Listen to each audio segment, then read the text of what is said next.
Audi visais laikais buvo lietuvių numylėtas automobilis. Prisiminkime ir Audi 80 ir prieš 30 metų Audi 80 pakeitęs Audi A4 ir Audi A4 kupė tradicijų tęsėjas Audi A5, kuris buvo pradėtas gaminti 2007 metais. Tai sportiškumo įsikūnijimas, tačiau šio naujo automobilio pristatyme įsitikinau, kad yra ne tik sportiškas, bet ir praktiškas automobilis, kurio yra pristatomos netgi dvi versijos – ir sedanas, ir gerokai talpesnis universalas. Tai yra visiškai naujos kartos skaitmenizuotos ir galinės, ir priekinės lempos, net 8 variantai. Ir norėčiau atkreipti dėmesį į du ypatingus dalykus. Tai Audi šviesų muzika ir rinkoje nelabai kas gali pasiūlyti tokį prabangų šviesų orkestrą. Kitas dalykas – visiškai nauja multimedija. Visiškai nauja multimedija. Buvusi Audi multimedija buvo tikrai labai gera. Atsimenate, traškėsi, kai paspaudė mygtuką.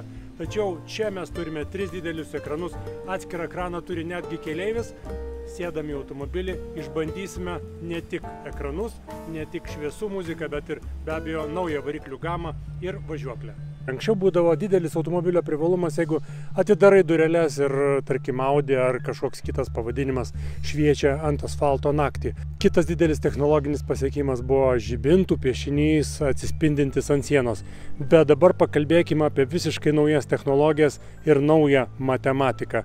Kai jūs keičiate vadinamąjį parašą arba piešinį, lempos, šviestuvai, žibintai lieka lygiai taip pat efektyvūs, nes šviečia tas pats elementų kiekis ir skaičius. Keičiasi tik piešinys, tai yra saugu ir beje Audi dėl to kovojo net 4 metus, kad galėtų pasiūlyti tokį sprendimą.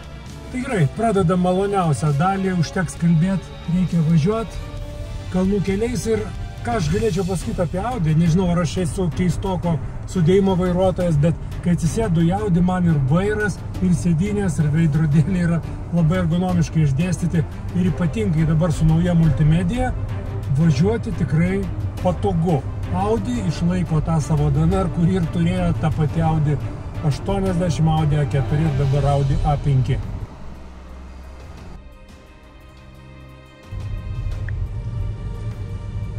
Na ir dar vienas labai svarbus dalykas, įsivaizduokit, kad aš esu Jamesas Bondas ir laikau pistoletą. Mes važiuojame ne bet kokiu keliu, o tuo keliu, kuriame buvo filmuojamas filmas apie Jamesą Bondą, The Golden Eye. Mano akis ne auksinės, bet akiniai beveik auksiniai. Mano akiniai taip pat yra aprūpinti naujausiamis technologijomis. Dar kol kas ne Google, bet labai geri akiniai, kaip beje ir šitą Audi, kuri turi viską, ko reikia ir kelioniai mieste, ir kelioniai kalnų keliais, nes pakaba suderinta taip, kad posūkius būtų galima išimti ir važiuojant ir sportiškai vairuotojui, bet keleiviai jaustųsi taip pat patogiai. Tai va, tokia įžanga, o dabar pasižiūrėkime, kokius dar privalumus siūlo naujoji A5 ir S5.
Daugelis žiūrėdami šios naujus automobilius galbūt sakysit, na koks čia A5, čiagi A4, Avantas. Kur matyta, kad A5 būtų Avantas, tai aš jums papasakosiu dar vieną matematinę teoriją.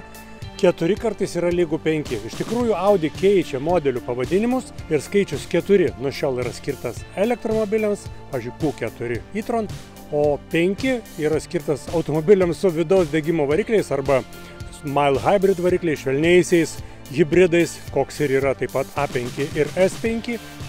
Taigi turime sedaną ir Avant, tai yra universalą. Jie atrodo tikrai sportiškai, tačiau iš tikrųjų tęsia to praktiškojo, judriojo A4 tradicijas. Būtent A4, kurio dabar jau nebebus, bus tik Q4 elektrinis arba A5 benzininis, dizelinis arba mild hybrid švelnusis hibridas. Pasiklausykim, kaip dirba variklis. Čia yra S5